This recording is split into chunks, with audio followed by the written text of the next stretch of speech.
할렐루야. 우리 옆에 분 오고 인사하겠습니다. 아주 밝은 표정으로 잘 오셨습니다. 함께 예배드려서 반갑습니다.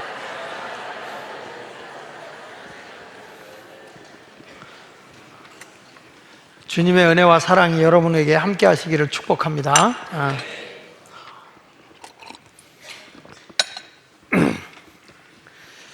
오늘 말씀의 제목은 예수님을 알면 내가 보인다, 이런 제목을 가지고 함께 은혜를 나누도록 하겠습니다. 한번 따라해 봅시다. 예수님을 알면 내가 보인다. 우리가 요한복음을 계속해서 말씀을 나누고 있는데요, 이 요한복음은 생명이신 예수님에 대한 말씀을 증거하고 있습니다. 그래서 요한복음은 생명은 멈춰 있는 게 아니고 움직이는 거기 때문에 믿음이라는 명사를 쓰지 않고 다 동사를 써요. 믿는다. 오늘 11절에도 보면 마지막에 이 표적을 통해서 뭐라고 말하는 거 아니, 예수께서 이 첫 표적을 갈릴리 가나에서 행하여 그의 영광을 나타내심에 제자들이 그를 믿으니라. 그러니까 믿음 이러지 않고 믿으니라, 이렇게 동사를 쓰는 것은, 생명이라고 하는 것은 이렇게 자라고 움직인다는 거죠. 그래서 이 동사를 쓰고 있는 거죠. 저는 이렇게 봅니다. 복음이라는 건, 하나님의 말씀이라는 게 뭐냐라고 물어보면 동사다. 멈춰 있는 게 아니고 꿈틀거리고 솟아나고 자라고 성장하는 것이다, 그렇게 말씀을 드릴 수 있습니다. 예수님께서 그 생명 되신 예수님을 일러주기 위해서 표적을 행했는데, 성경에 보면 기적이라는 말보다는 표적이라는 단어를 써요. 기적이라는 것은 미라클이라고 얘기하는데, 그 미라클이라고 하는 기적은 어떤 사건을 중심으로 해서 그 사건에다가 초점을 둬요. 예를 들면 외부적으로 어떤 일이 일어났다 그러면 어떻게 그런 기적이 일어났지 하고 기적에다가 초점을 둡니다. 그런데 이 표적이라고 하는 말은 원문에서 보면 세미온이라고 얘기를 하는데, 세미온이라는 말을 다시 영어로 얘기하면 사인이에요. 사인. 그러니까 그 표적을 통해서 뭔가 메시지를 던져주는 거죠. 예를 들면 제가 이 피아노를 보세요 라고 손가락으로 사인을 주잖아요. 그러면 여러분이 손가락을 봐야 돼요, 피아노를 봐야 돼요? 그렇죠. 분명하게 이 사인을 줘서 뭔가 목적을 향해서 던져주는 메시지가 사인인 거예요. 그러니까 표적이라고 하는 것은 이와 같이 요한복음에 7가지 표적만 나와 있는데, 다른 데는 많은 표적이 쌓여 있는데 요한복음에만 7가지 표적을 주고 있어요. 그 목적은 뭐냐면, 이 시대에 이스라엘 백성들이 모세를 최고의 지도자로 여겨요. 근데 우리를 죄에서 구원해 줄 분이 예수님인데 예수님을 믿지 않는 겁니다. 그래서 요한복음에서는 모세보다 크신 분이 누구냐? 예수다. 예수님을 가리키는 거거든요. 요한복음 20장 30절로 31절에 보면 이렇게 말씀을 해요. 예수께서 제자들 앞에서 이 책에 기록되지 아니한 다른 표적도 많이 행했다. 요한복음 말고 마태복음, 마가복음, 누가복음에 보면 예수님이 행하신 표적이 엄청 많아요. 근데 요한복음에만 꼭 7가지만 기록해 놓고 있거든요. 7가지를 기록했는데 왜 이 표적을 기록했느냐? 기록한 목적이 있다는 거죠. 31절에 이렇게 말해요. 자, 여기 보면 오직 이것을 기록하면, 이렇게 말하죠. 오직 이것을 기록하면, 7가지만 기록하면, 기록한 목적이 뭐냐? 이 표적을 기록한 목적이 뭐냐? 너희로 예수께서 하나님의 아들 그리스도이심을 뭐하게 하려고? 믿게 하려고 하는 것이고, 또 너희로 믿어서 그 이름을 힘입어 뭘 얻게 하려고? 생명을 얻게 하려고. 그러니까 예수를 믿어서 구원을 받아 영생을 얻게 하기 위해서 예수님이 표적을 보여주는 거예요. 그러니까 표적의 목적은 뭐냐? 그랬을 때 예수를 믿게 하려고 하는 거예요. 어디 가면 누가 표적을 행하고 기적을 행하면, 야, 그 사람 대단해, 그 사람이 놀라운 기적을 행해, 그 사람이 부각돼서는 안 된다는 거죠. 누가 나타나야 되느냐? 예수 그리스도예요. 예수 마을교회도 건물이 나타나도 안 되고 사람이 나타나도 안 되고, 누가 나타나야 되느냐? 예수님이 나타나야 돼요. 제가 이렇게 부흥회를 가잖아요. 부흥회를 가면 그냥 교회의 이 강단에 화려하게 그냥 꽃꽂이를 어마어마하게 해놔요. 내가 강단에 서면 내가 꽃에 묻혀버려. 꼭 영정 같아. 이게 뭐냐? 그래서 내가 그래요. 이 꽃을 치워라. 이 부흥회 때는 내가 부각돼야지 꽃이 부각돼서는 안 된다. 여기서 내가 복음을 전해야 되는데 꽃 때문에 말씀을 못 들으면 안 된다. 이제 그렇게 우스개로 얘기를 하기도 해요. 근데 신앙생활이라고 하는 것은 항상 누가 초점이 되냐면 예수 그리스도가 초점이 돼야 되는데, 예수님께서 행하시는 표적의 첫 번째 표적이 오늘 갈릴리 가나의 혼인집에서 일어나는 표적이에요.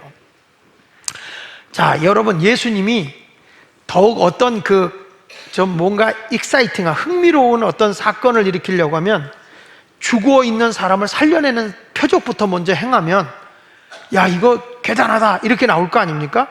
근데 예수님이 이 요한복음에만 나오는 특별한 표적이에요.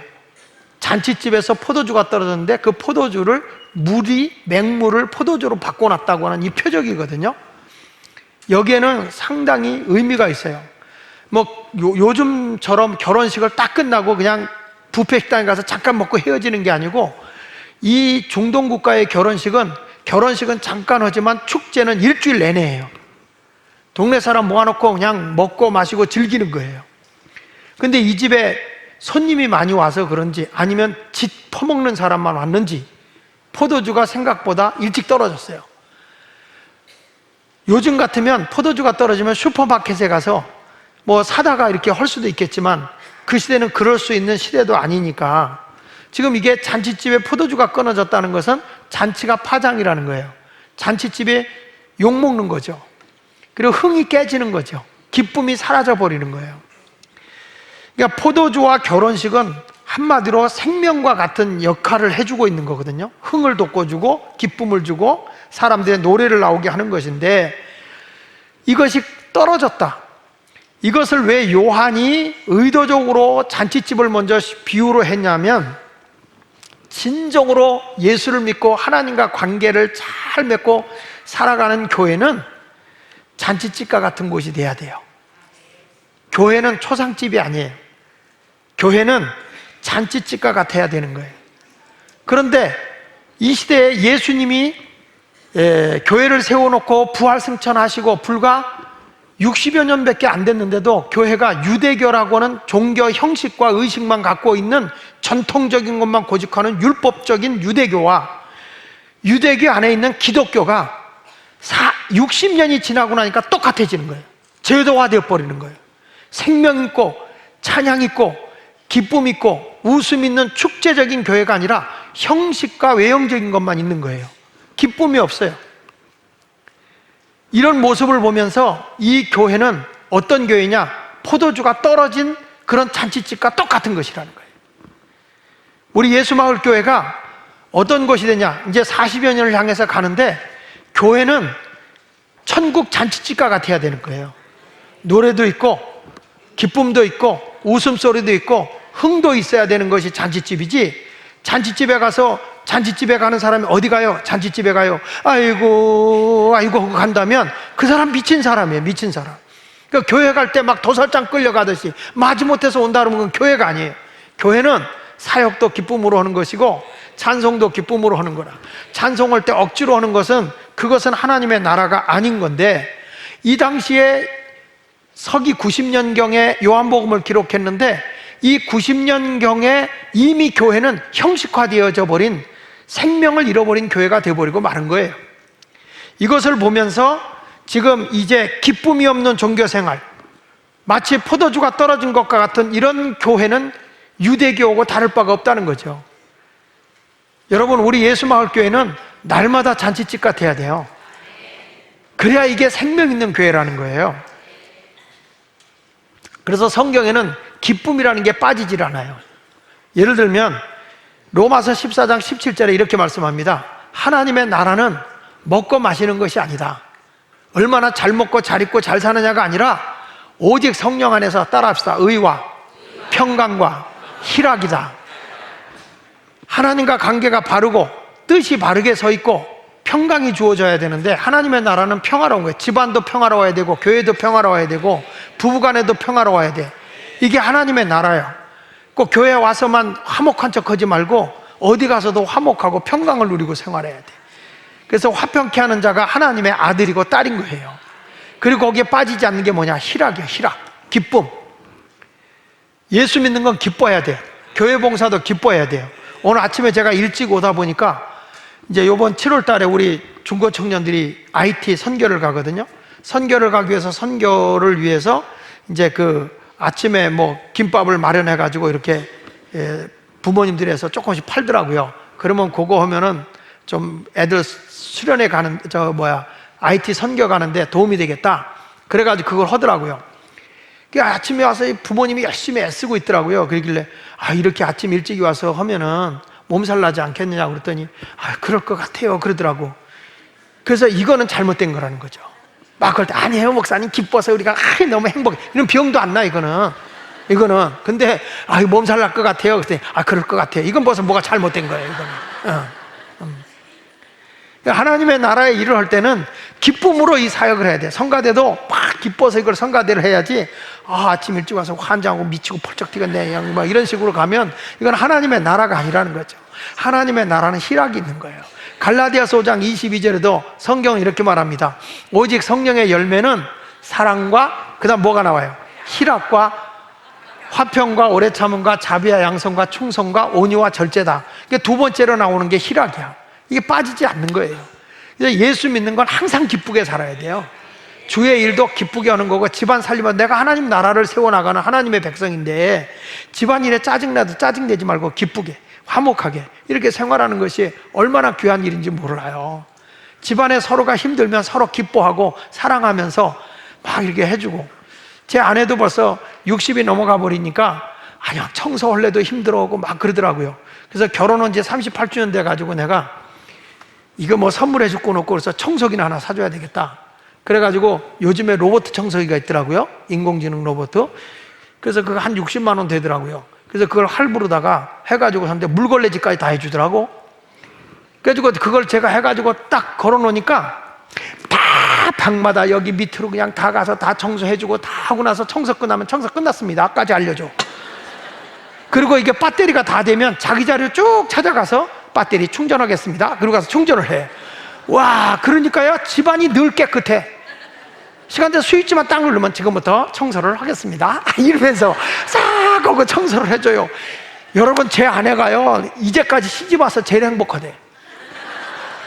제일 행복하다는 거야. 그 아무것도 아니지만 그런 거 조그만 거 하나 이렇게 해줬는데 막 침대 밑에까지도 기어가고, 막 그 소파 밑에까지 가서 다 청소해주고 뭐 다 해줘 갖고서 얼마나 깨끗하게 해주는지 말이에요. 그러니까 걱정 없어요. 뭐 어디 나갈 때도 뭐 청소 부탁할 것도 없어. 그냥 스위치 눌러놓으면 지가 막 들어 청소해놓고 지 자리에 가서 앉아있어. 세상이 그런 세상이요. 얼마나 좋은 세상이야. 남자들 그것 좀 하나 사주라고. 아내들 고생시키지 말고요. 얼마 안 돼. 그냥 할부로 10개월 하면 되고, 이렇게 하고. 뭐 외상으로는 다 해서 먹는데 뭐. 그러니까 이거 사람이 살아가면서 기쁘게 사는 게 얼마나 기뻐요. 또 한 가지 또 있다 그러면 설거지 해주는 그것도 나왔으면 빨리 좋겠어요. 시편 32편 11절에도 보면 이렇게 말합니다. 너희 의인들아, 예수를 잘 믿는 너희들아, 여호와를 기뻐하며 즐거워할지어다. 너희들 하나님을 믿으면서 하나님을 기쁨으로 찬양하고 하나님을 즐거워할지어다. 이게 우리 신앙생활이에요. 요한복음 15장 11절에도 내가 이것을 너희에게 이르면 내 기쁨이 너희 안에 있어. 주님의 기쁨이 너희 안에서 너희 기쁨을 뭐 하게 하려 한다? 충만한. 그러니까 우리 예수님은 기쁘게 사역을 했다는 거예요? 섭섭하게 했다는 거예요? 기쁘게 했다는 거예요. 막 이렇게 분노가 나고 화가 나면 사람들이 병나잖아요. 이번에 저도 이렇게 응급실에 가고 병원에 갔는데 왜 그런가 했더니 의사가 그러더라고. 화병이래. 화도 안 낼 건데 화도 나고 스트레스래. 그런데 저는요, 응급실로 딱 갔는데 응급실에 가 있는데 2명이 죽어나가더라고. 거기서 그대로 그냥 응급실에서도 치료받지도 못하고 그냥 나가더라고. 난 살아서 나왔어요. 근데 제가 거기 가서 이렇게 병실에 입원해 있으면서도 간호사들이 들락날락 하지만 제가 그랬어요. 이 병자의 모습으로 보여서는 안 되겠더라고요. 많은 목사님들 와서 예배드리고 기도하고 목사님 하는데 병자의 모습으로 있어서는 안 되겠더라고요. 그래서 그냥 일어나자마자 그냥 다 깨끗이 닦고 다 해가지고 머리도 쫙 그냥 드라이까지 싹 해가지고 그렇게 앉아쓰고 내가 우리 집사람한테 그래서 향수 갖고 와라. 몸에서 단식이니까 냄새가 나잖아요. 아무것도 안 먹으니까 향수 갖다 싹 뿌려놓으면 간호사들이 와서 목사님 이게 무슨 냄새예요? 그래. 은혜의 냄새라고 그랬죠. 은혜의 냄새. 사람이 살아가면서 예수 믿는 사람은 서글퍼하지 말아야 된다고. 항상 기뻐해야 돼. 기뻐해. 너희 안에서 내 기쁨이 너희 안에서 너희 기쁨을 충만하게 하려라. 그러니까 이 기독교가 60년이 지난 후에 그 기쁨을 잃어버리니까 형식적이에요. 알맹이 빠진 그런 교회가 돼버리고 만 거예요. 그래서 요한은 생명을 불어넣기 위해서 잔치집을 비유한 거예요. 교회는 잔치집이다. 하나님 나라의 잔치집과 같은 것이다. 이런 모습으로 예수마을교회가 바뀌어져야 되고 우리 공동체가 바뀌어져야 되는 것입니다. 그래서 오늘 여러분들이 예수님을 내가 바로 알면 내가 보이는 거예요. 예수님은 대단히 기뻐하시는 분이고 행복하는 분이에요. 하늘의 기쁨을 맛보고 사는 분인데 우리도 그 예수님을 알면 나도 그런 삶을 살아야 되는데 그걸 누리지 못하고 살아가고 있다면 참 나는 예수를 잘못 믿고 있는 것이죠. 자, 그래서 오늘 예수님이 함께하는 이 잔치집 공동체가 우리 예수마을교회가 되길 바랍니다. 첫째로 따라합시다. 예수님이 함께하는 잔치집 공동체. 여기 보니까 예수님이 초대를 받으셨어요. 요한복음 2장 2절에 보면 예수와 그 제자들도 혼례의 청함을 받았더니, 청함을 받아서 그 집에 갔더니 뭐가 떨어졌다고? 포도주가 떨어졌다. 근데 포도주가 떨어졌는데 예수의 어머니 예수에게 이르되 저들에게 포도주가 없다. 예수께서 이르시되 여자여 내가 무슨 상관입니까? 내 때가 아직 이르지 아니했습니다. 이렇게 말씀을 하고 계세요. 수많은 사람들이 모인 잔치집에 예수님도 함께 계셨다. 여러분, 우리 공동체가 사람이 많이 모이는 것도 중요하지만 예수님이 함께하는 게 굉장히 중요하다는 거예요. 세들백 교회의 목사님이었던 리고렌 목사님이 이런 말을 했어요. 뭐라고 하냐면 군대의 능력은 식당에 앉아 밥 먹는 사람이 몇 명인가에 달려있지 않고 총을 들고 전쟁터에 나가는 사람이 얼마나 되는가에 달려있다. 그렇다고 한다면 하나님의 교회의 아름다움도 몇 명이 앉아서 예배를 드리느냐가 달려있는 것이 아니라 얼마나 많은 사람이 하나님의 나라의 사람으로 일꾼으로 내보낼 수 있느냐가 중요한 것이다. 얼마나 많은 일꾼들을 당신네 교회는 파송할 수 있느냐. 하나님의 교회가 건강하고 하나님의 교회가 힘있는 것은 건물이 있기 때문도 아니고 사람이 많기 때문도 아니고 예산이 넘쳐서도 아니고 프로그램이나 전통이나 역사가 있어서 있는 것이 아니라 교회의 아름다움은 움직일 수 있는 발이다 그랬어요. 하나님 나라를 위해서 움직일 수 있는 발이 있어야 된다는 거죠. 우리는 교회 안에 건물 안에 갇혀서 여기가 좋다고 있으면 안 되고 움직여야 돼. 내가 돌아오는 주일날 얘기하겠지만 건물 교회는 예수님이 헐어버리라고 그럽니다. 헐어버려라. 건물 안에 갇혀있는 교회는 헐어라. 46년 동안이나 예루살렘에 진 교회인데요, 헐어라. 내가 사흘 만에 다시 짓겠다. 우리 주님이 원하는 교회는 움직이는 성전이지 갇혀있는 교회가 아니에요. 여기서만 예수 믿는 그런 게 아니라 세상으로 나가서, 나 일터에 나가서 주님의 영광을 드러내는 것, 그런 것이 돼야 된단 말이에요. 우리만 지나가도 저 사람은 왜 이렇게 얼굴이 훤해? 어떻게 저 사람만 지나면 얼굴이 항상 생글생글 웃어? 누가 아멘하다 조상이 돌아가셨나? 사람들이 예수 믿는 건 천국이야. 여기가 하나님 나라 잔치집이란 말이에요. 그러니까 여러분들 이제 기쁨으로 생활할 수 있기를 바랍니다. 근데 이 가정에 뭐가 있냐? 포도주가 떨어졌다는 거예요. 근데 예수님의 어머니가 찾아가서 예수님에게 부탁하는 거 아닙니까? 이 집에 포도주가 없다. 이 집에 포도주가 없다. 이제 떨어져서 없다고 얘기한 거예요. 여기에 예수님을 찾아간 마리아가 예수님이 어떤 분이냐? 이렇게 대답한다면 이런 거란 거죠. 여기에 포도주가 떨어져서 없다. 그 말은 뭐예요? 왜 없는데 예수님을 찾아갔다는 겁니까? 그 이유는 메꾸어 주시는 예수님이라는 거야. 떨어졌어도 없어도 메꾸어 주시는 분이라는 거예요. 그런데 예수님이 뭐란 거 아니? 나와 무슨 상관이 있습니까? 이 집에 포도주 떨어진 거하고 나하고 무슨 상관이 있습니까? 그러면서 어머니 보고 뭐란 거 아니? 여자요, 내 때가 아직 이르지 않았나이다. 아니, 어머니 보고 어머니라고 그래. 여자요. 영어 성경에 보면 Dear Woman이라고 그랬어요. Dear Woman. 존칭어예요, 존칭어. 근데 왜 어머니라고 안 부르고 여자라고 불렀냐면 지금 예수님이 공생애를 시작하는 거예요. 공생애를 시작하고 있는 상황에서 이제 하나님 나라의 영혼 구원하는 사역을 하는데 지금 어머니지만 인간의 육적인 어머니잖아요. 이 어머니를 지금 어머니로 대해서는 안 돼요. 이분도 어떤 분이냐면 예수를 믿어서 구원받아야 할 사람인 거예요. 그러니까 여자로 부르는 거예요. 내 때가 되지 않았다는 것은 믿는 자에게 주님이 채워주시는 거예요. 믿음이 없는 자에게 있을 수가 없어요. 근데 이 여인이 뭐라고 그래요? 어머니가 하인들에게 얘기를, 무슨 말씀을 하든지 저의 말씀을 따르라고 얘기를 합니다. 예수님께서 안 할 것 같이 말씀하다가 나와 무슨 상관이 있습니까? 라고 안 할 것 같이 말씀하시다가 물이 변하여 포도주 되게 하셨다는 말은 이 마리아가 예수님을 영접했다는 거죠. 구세주로 믿었다는 것이죠. 여러분, 우리가 때가 있어요. 아무 때나 주님이 하는 게 아니라 내 원할 때 모든 역사가 이루어지는 게 아니라 주님의 때. 그래서 성경에 보면 내 믿음이 인정받을 때 내 믿음대로 될지어다. 이 말씀이 여러분에게 힘이 되시길 주의 이름으로 축원합니다. 내 인생의 주도권을 쥐고 내 모든 삶을 새롭게 다 만들어줄 수 있는 분은, 부족한 것을 채워줄 수 있는 분은 주도권을 쥐고 계신 예수님이라는 거예요. 그분에게 내 자신을 맡겨드리는 성도가 되시기를 바랍니다. 그래서 예수님과 함께하는 공동체, 무슨 공동체냐? 잔치 공동체.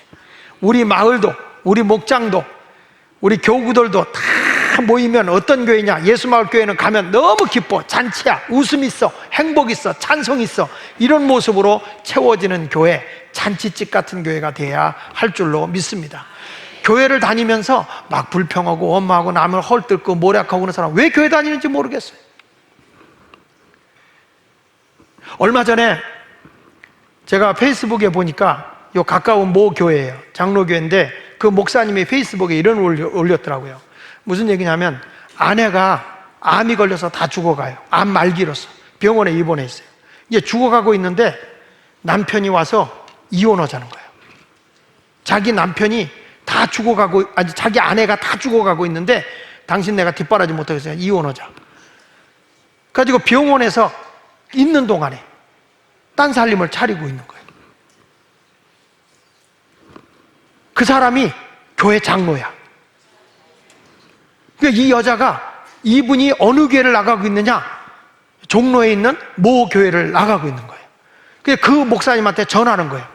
자기 교회 다니다가 재혼한 것도 아니죠. 바람 나가지고 그 교회를 나가고 있는 거예요. 장로니까 지금 있던 교회에서 나가가지고. 그래가지고 그거를 그 목사님한테 전화하는 거예요. 이 암을 앓고 있는 여자가. 이럴 수가 있습니까? 이럴 수가 있습니까? 그러니까 이 목사님이 설교 시간에 그걸 얘기하는 거예요. 내가 이런 전화를 받았다. 당신은 예수님의 종인가? 당신은 장로이기 전에 예수님의 증인인가? 어떻게 당신은 그런 삶을 살아갖고 이 자리에 와서 앉아 있을 수 있는가? 어디에 있는지 난 모르겠다, 당신이. 그러나 당신은 예수 믿는 사람이 아니다. 회개하라. 이런 말씀을 하더라고요. 그게 페이스북에 떴어요. 이재철 목사님이 있는 교회예요. 네. 여러분, 우리가 왜 이런 일이 생기는지 아세요? 예수가 없어요. 교회 다니면서 내 중심에 예수님이 계시질 않아요. 교회 안에 있어도, 교회 중직자가 되어도 얼마든지 직분 받을 수 있어요. 그러나 예수가 없는 사람은 이렇게 인간 이하의 생활을 하는 거예요. 이 자리에 와 앉아 있어도 예수님이 내 안에 계시지 않으면 인간적인 욕심을, 인간의 정욕으로 살아가려고 하는 거예요. 다 자기 뜻대로 살려고 하고 앉았고. 회개해야 되는 거예요. 이런 모습은 돌아서야 되는 거예요. 예수가 없는 삶은 이건 잔치가 아니에요. 초상집보다 더 못한 거예요.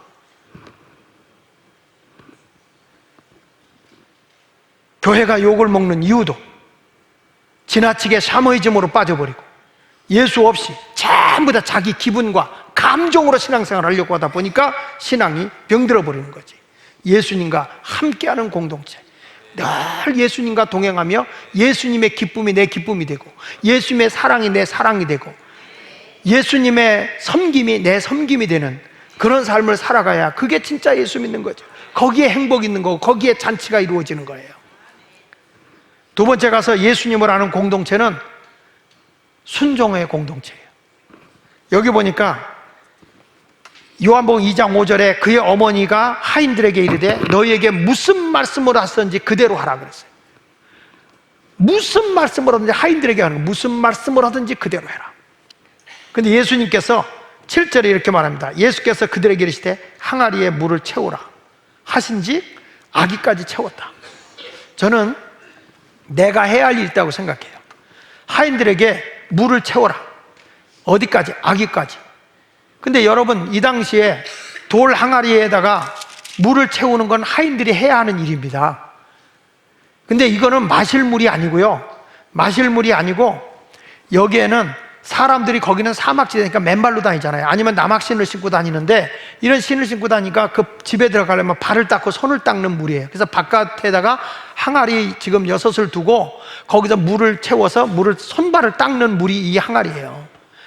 근데 여기다가 이제 물을 채우라는 건 하인들이 당연히 해야 할 일이에요. 이걸 뭐라고 하냐면 한번 따라하세요. 보편적 순종. 누구나 해야만 하는 것, 누구든지 할 수 있는 것, 희생 없이도 당연히 하인들이면 해야 돼요. 이게 보편적 순종이에요. 우리가 예수 믿으면 주일날 교회 온다? 이거 보편적 순종인 거예요. 우리가 뭐 직장 생활 한다? 뭐 직장 다닌다? 다 하죠. 근데 그 다음에 뭐가 나오냐면 8절에 보니까 이제는 떠서, 자 여러분 여기 아구까지 물을 채워라. 이거는 뭐 바깥에 손발 닦는 물로서 떠놓는 건 하인들이 해야 할 일인데 예수님이 그 손발 닦는 물을 하인들에게 뭐냐면 떠서 연회장에게 갖다 주라 하심에 갖다 주었다. 여러분 하인들이 지금 잔치집에 포도주가 떨어졌다. 연회장은 잔치를 주관하는 사람이에요. 포도주 갖고 오라고 그랬어요. 근데 포도주를 갖고 오는데 무슨 물을 떠가고 있냐면 손발 닦는 물을 떠갖고 가고 있어요. 만약에 그걸 갖다 줬는데 맹물이고 손발 닦는 물을 갖다 줬다면 이 사람은 능지처참이야. 그 당시에는 하인들은 인간적 대접을 못 받는 사람들이거든요. 근데 이 사람이 맹물을 떠다 준다? 그것도 손발 닦는 걸 사람 먹으러 잔치집에 손님 대접하러 갖다 준다? 있을 수 없는 일이에요. 근데 예수님은 이걸 갖다 주라는 겁니다.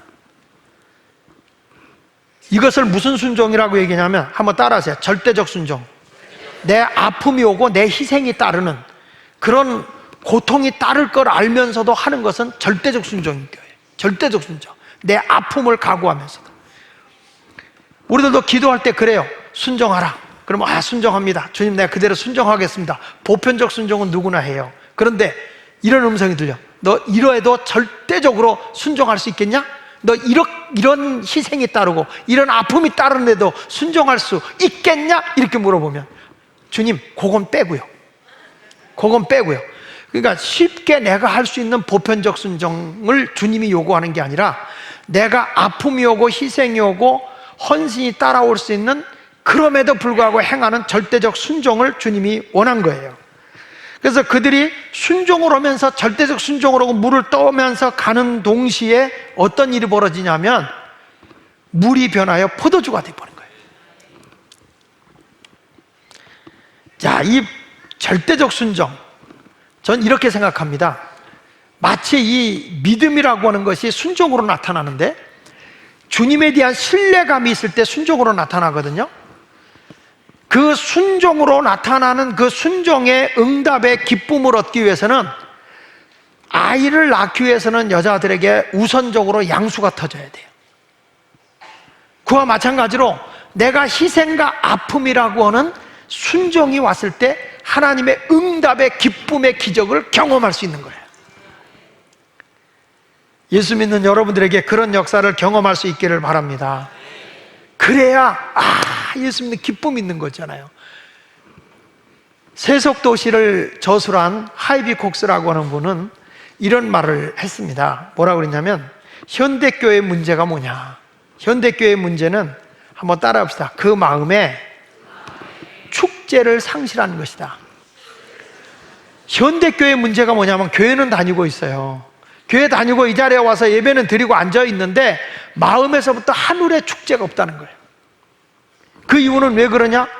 적당하게 그냥 예배만 드리고 가는 거예요. 구경하고 가는 거예요. 내가 주님을 위해서 절대적 희생과 헌신이 없다 보니까, 그러다 보니까 거기서부터 솟아나는 하나님의 응답에 대한 기쁨을 알지 못하는 거예요.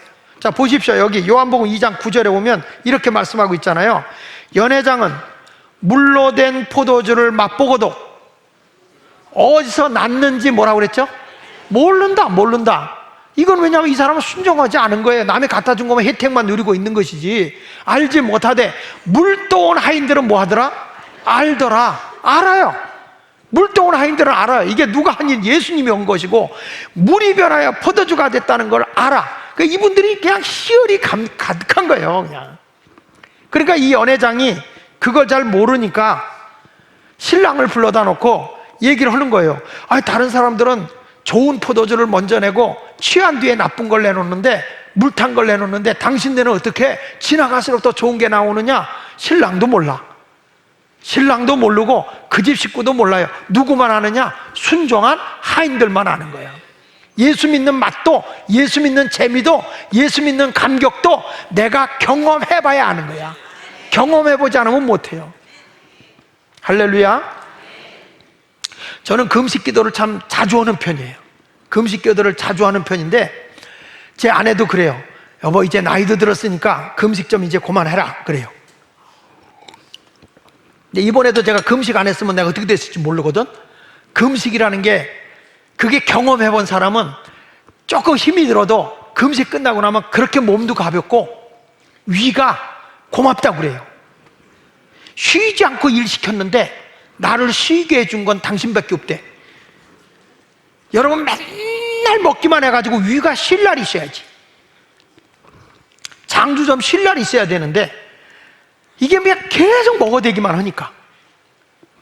그러니까 부탁하노니 1년에 전 후반기로 3일씩만 금식해줘.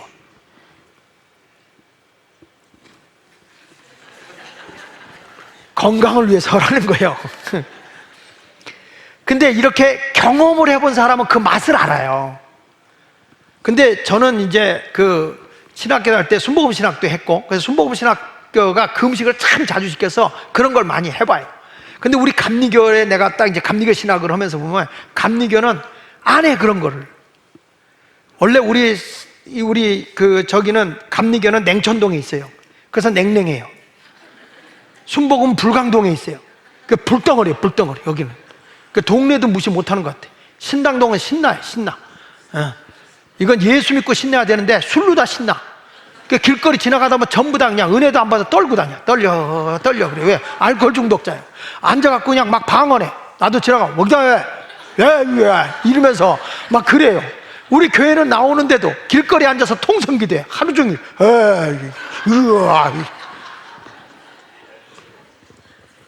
썩은 술로 살지 말고 하나님의 은혜의 술로 살면 행복이 있는 거죠. 그래서 우리 교회는 순종의 공동체. 말씀이 떨어지면 내가 희생이 와도 주의 말씀대로 순종하십시오. 하나님을 경험하게 될 줄로 믿습니다. 그러니까 이게 채워져야 돼. 기도도 채워져야 되고, 아구까지 채우라고 그랬잖아요. 기도도 채워져야 되고, 찬송도 채워져야 되고, 내가 몸이 부서지도록 충성됨도 채워져야 하나님께서 그 기도에 응답이 되는 거죠. 기도를 하는데 기도도 하나님 주시려면 주시고 마시려면 마시고 그러면은 기도가 응답이 안 돼요. 우리가 하나님의 자녀가 되면 천사들이 옆에서 여러분의 기도를 담아가는 금의 항로가 있어요. 금의 항로, 금은 변하지 않는 거거든요. 기도라고 다 받는 게 아니라 믿음의 기도, 확실히 찬 믿음의 기도를 금의 항로에 받아갖고 금의 항로에 이 향이 다 차면 이걸 들고서 하나님의 보좌에 천사가 쏟아놓으면 응답이 오는 거거든요. 근데 우리는 향로가 늘 비었어. 기도를 안 하니까 비었어. 기도를 하는데 하나님 할 말은 많지만 이만 줄일게요, 안녕히 계세요. 그리고 다음 주에 또 와. 그러니까 기도가 채워지지 않으니까 응답이 없는 거죠. 그러니까 예수 믿어도 영적인 희열을 못 느끼는 거예요. 이제부터 우리가 아구까지 채워라, 순종하십시오. 그러면 누가 부족함을 채워주느냐? 하나님이 나머지는 좋은 것으로 여러분을 채워주는데, 아구까지 물 채웠는데 포도주로 채워주는 거죠. 그래서 마지막에 가서 뭘로 채우느냐 하면, 하나님 나라 공동체는 가치가 높아지는 변화 공동체라는 거예요. 쉽게 말하면 좋은 걸로 바꿔주시는 예수님이세요. 좋은 것으로 바꿔주시는 예수님. 여기 요한복음 2장 10절로 11절에 보니까 말하되 사람마다 먼저 좋은 포도주를 내고 취한 후에 낮은 것을 내거늘 그대는 지금까지 좋은 포도주를 두었도다. 예수 믿으면요, 뒤가 점점 좋아져야 돼. 세상은 어떻게 해요? 세상 사람이 말하는 거예요. 사람마다 먼저 좋은 포도주를 내고 취한 후에 낮은 것을 내거늘, 이렇게 말했잖아요. 이게 세상이에요. 세상은 처음에 좋은 거 내놓고 뒤에 나쁜 걸 내놓는다는 거예요. 제가 어디 가서 과일을 사도 위에는 되게 크다, 밑에는 쬐끔해. 이러면 안 된다는 거예요. 예수 믿는 사람은 위는 적은데 밑에가 커. 뭐 이런 식으로 뭘 해봤어야 아멘을 하죠. 점점 좋아지는 거예요. 예수 믿으면 점점 행복해지고 점점 좋아지고, 그런 교회가 예수님께 성도들이 됐으면 좋겠어요. 저는 교인들 이렇게 신방을 다녀보면 그렇게 어렵게 시작했던 분들이 지금에 와서 점점 좋아지는 걸 많이 보거든요. 믿음 생활 제대로 해서 나중에 나빠지는 건 그건 아니에요. 점점 좋아져야 돼, 점점. 그래서 여기서 성경에 보십시오. 그래서 포도주를 두었도다. 예수께서 이 첫 표적을 갈릴리 간에서 행하여 그의 영광을 나타내심에 제자들이 그를 믿었다고 그랬잖아요. 여러분, 이 항아리의 물은 맹물이에요. 그것도 손발 닦는 쓸모없는 물이에요. 사람이 입으로 먹을 수 없는 물이었어요. 근데 이 물이 가장 좋은 포도주로 변화된 겁니다. 하나님을 경험한다고 하는 것은요, 사람의 어떤 지위나 학식으로 되는 게 아니에요. 하나님의 말씀에 순종하면 맹물 같은 인생이 가치 있는 인생으로 바뀌는 거예요. 보십시오. 물은 맛이 없어요. 맹물은. 그런데 포도주는 맛이 있어요. 성경은 이렇게 말합니다. 너는 여호와의 선하심을 맛보아 알아라. 하나님을 경험으로 알아라. 예수 믿는 맛이 있어야 돼. 예수 믿는 맛이 있어야지. 예수 믿는 맛이 없으면 예수 잘못 믿는 거예요. 야, 주일 낮에 가서 예배드렸는데 정말 맛있게 예배드렸다. 맛나게 예배드렸다. 맛있으니까 또 밑에 가서 밥만 먹는데 맛있다 그러지 말고, 영적인 맛이 있어야 돼. 그리고 뭐가 있냐면, 포도주는, 맹물은 색깔이 없지만 이건 색깔이 있어요. 포도주는 색깔이 있는 거예요. 색깔이 있어요. 그러니까 사람이 예수 믿으면 벌써 그 사람이 예수 믿는 색깔이 나타나요. 그렇잖아요. 딱 그러면 어디 가도 자기 색깔을 드러내야 돼. 목사는 목사의 색깔이 드러나야 돼. 목사가 목사 같지 않으면 목사가 아니야. 가도 목사는 목사로서 드러나야 돼. 색깔이 있어야 돼. 나 예수 믿어요. 어디 가도 당당하게 드러내십시오. 막 술자리에 갔는데 나 예수 믿어요. 그랬는데 그걸 못해. 맹물은요, 같이 거기 휩쓸려 버려. 식사 기도할 때도 주변에 아무도 예수 믿는 사람 없어. 나 혼자라도 식사 기도하는 거예요. 아, 저거 예수쟁이 있는 거구나. 색깔이 있어야 되는데 안 하자니, 하나님께 죄송하고 하자니 저 사람들이 흉볼 것 같고, 그러니까 맨 그리고 밥 먹어. 색깔이 없는 거예요. 색깔이 없는 거예요. 어느 자리를 가도 색깔이 있어요. 색깔. 어디 가요? 아, 나 교회 다녀. 예수 믿어. 오늘 주일이라 교회 가는 중이야. 그래야 되는데 어디 가? 저기. 어디 저기 어디? 있어 거기 저기. 색깔이 없어. 색깔이. 예수 믿는 색깔이 있어야 돼요. 그리고 이 포도주는 뭐가 나요? 향이 있어요. 향. 예수 믿는 사람은 향기가 있어요. 예수 믿는 향기가 나. 그 어떤 저 사람 예수 어쩐지 다르더라고. 냄새가 나. 예수 믿는 냄새가 나. 여러분, 알코올 중독자 지나가면 술 냄새 나 안 나? 나요. 안 먹어도 나요. 몸에서 썩은 냄새가 나요. 진짜 그래요. 근데 예수 믿으면 뭐냐? 예수 믿는 냄새가 나는 거예요. 그리스도인의 냄새, 좋은 냄새를 풍기고 살아가시기를 바랍니다. 그뿐입니까? 어떤 일이 벌어집니까? 이 가치가, 맹물이 가치가 올라가니까 포도주 값이 나가는 거야. 내가 예수 믿고 변화되면 가치가 있는 사람이 돼. 있으나만 한 사람이 아니라 없어서는 안 될 존재, 꼭 필요한 존재, 이러한 가치 있는 존재로 바뀌어지는 거죠. 그래서 저는 여기 보면, 야, 나중에 더 좋은 포도주가 나왔다, 얼마나 신나겠어요. 이 잔치집이, 야, 포도주 맛이 뭐 앞에서 나온 것보다 훨씬 맛있네. 우와, 맛있네. 우와, 엄청 맛있네. 우와. 김은국이처럼 한번 해봐. 우와. 예? 세상 노래도 우와 하는데, 이 신나는 교회, 신나는 신앙생활. 그러니까 잔치집이에요. 너무 신나는 거죠. 여러분, 직장에서도요, 내가 진급이 돼서 올라가잖아. 월급도 많아지지만 그만큼 뭐가 오냐면 희생이 더 따라요. 책임감이 더 커져요. 교회도 마찬가지야. 오래 다닐수록, 직분이 자꾸 커질수록 그만큼 내가 하나님 앞에 희생하고 헌신해야 되는 것도 점점 커지는 거예요. 그게 예수 믿는 거예요. 그래서 장로님, 권사님, 집사님들 다 분량 있는 거예요. 그거 분량에 걸맞지 못하게 살면 안 되죠. 그걸 감당할 수 있도록 하나님 앞에 기도해야 돼. 그래야 하나님이 점점 우리의 기업도 키워주는 거지. 하나님, 나 이제 감당할 수 있도록, 내 이 직분을 줬어요. 하나님 감당할 수 있도록, 하나님 감당할 분량만큼 나에게 복을 주세요. 그래야 맹물이 변하여 포도주가 되는 거 아니겠습니까? 여러분, 근본적인 변화가 일어나기를 예수 이름으로 축원합니다. 우리가 잘 알듯 누의 꽃이가 나비가 되듯이 나비가 된 것이 다시 애벌레로 갈 수 없는 것과 마찬가지로 우리가 이제 새 사람이 되었으면 하나님의 영광을 드러내며 살아가는 성도들이 될 수 있기를 주 예수 이름으로 축원을 드립니다. 대부분의 사람들이 감정적으로 예수님을 영접하고 살아요. 그래서 수련회 가서 은혜 받았다, 부흥회 때 은혜 받았다, 막 감정으로 잠깐 은혜 받았다가 그 감정이 사라지게 되면 믿음도 사라져요. 병 낫고 싶어서 교회 왔다가 병이 나면 또 안 나오네. 또 어떤 사람은 병 낫고 싶은데 병이 안 낫다고 또 안 나오네. 이게 다 뭐냐면 감정적인 신앙이에요. 우리의 신앙의 기준은 예수 그리스도를 중심으로 진리 안에 말씀에 순종하고 살아갈 때 그 신앙이 견고하게 되어지는 줄로 믿습니다.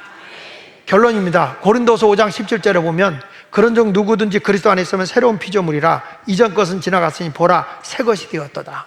여러분 모두 새 것이 되는데, 예수님을 알면 내가 보이는 거예요. 예수님 알면 내가 보이는데, 내가 지금 늘 기쁨의 잔치집과 같은 삶을 살아가고 있는가? 나는 순종의 사람인가? 나는 화학적 변화를 일으켜서 완전히 새 사람으로 변화된 사람인가? 아니면 종교 생활하고 종교인으로서 교회만 살짝 오고 밖에 나가면 옛날 그 생활로 싹 돌아가고 있다고 한다면 아직도 변화되지 않은 거죠. 예수님을 못 만난 거죠. 예수님을 만났다면 여러분은 분명하게 변화가 일어나야 되는 것입니다. 오늘도 여러분 분명하게 고백을 하십시오. 예수님을 알아야 나를 보게 된다. 오늘 여러분들이 새 사람으로 변화되어져서 정말 물이 변하여 포도주가 된 것처럼 내가 가치 있는 존재로 변화되기를 기도하시기를 바랍니다. 이것이 바로 생명 있는 교회요, 생명 있는 성도입니다. 우리 찬송가 내가 예수 믿고서 우리 찬송을 부르고 기도하도록 하겠습니다.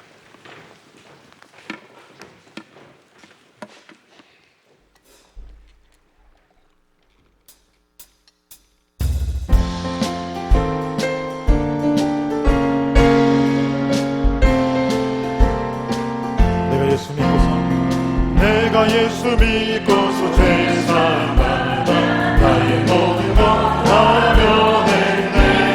지금 내가 가는 길 천국길이여 주의 피로 내 죄가 씻겼네. 나의 모든 것 변하고 주 피로 구속받았네. 하나님은 나의 구원 되시오니 내게 정죄함 없겠네. 주님 밝은 빛에서 눈에 지니 나의 모든 것 가면했네. 지금 내가 주 앞에 온전케 되고 주의 공로를 의지함일세. 나의 모든 것 변하고 그 피로 구속받았네. 하나님은 나의 구원 되시오니 내게 정죄함 없겠네. 내게 성령 임하고 그 크신 사랑 나의 맘에 가득 채우고 모두 걷고 내게서 물리치시니 내가 항상 주 안에 있겠네. 나의 모든 것 변하고 그 피로 구속받았네. 하나님은 나의 구원 되시오니 내게 정죄함 나의 모든 것 변하고 나의 모든 것 변하고 그 피로 구속받았네. 하나님은 나의 구원 되시오니 내게 정죄함 없겠네. 눈을 감으십시다. 눈을 감고 기도하겠습니다. 교회는 초상집이 아닙니다. 교회는 도살장도 아닙니다. 교회는 잔치집과 같은 곳입니다. 하나님, 우리는 생명 있는 교회가 되길 원하고 생명 있는 성도가 되길 원합니다. 가나의 혼인잔치집에 예수님이 첫 표적을 행한 것처럼 우리 가나의 혼인잔치집과 같이 포도주가 떨어진 교회에 다시 생명을 불어넣어 기쁨이 넘쳐나고 노래가 넘쳐나고 사람들이 많이 넘쳐나는 그런 생명 있는 잔치집이 될 수 있었듯이 우리 교회가 그와 같이 기쁨과 감격 있는 신앙생활하게 하여 주옵소서. 우리에게 모자람을 채워주시는 주님, 순종하는 자에게 우리 주님께서 놀라운 변화를 가져다 주시는걸 우리는 분명히 믿습니다. 하나님, 생명 있는 삶을 살게 하여 주옵소서. 우리 다 같이 한 음성으로 기도하겠습니다. 살아계신 하나님 아버지, 오늘도 우리에게 생명의 귀한 말씀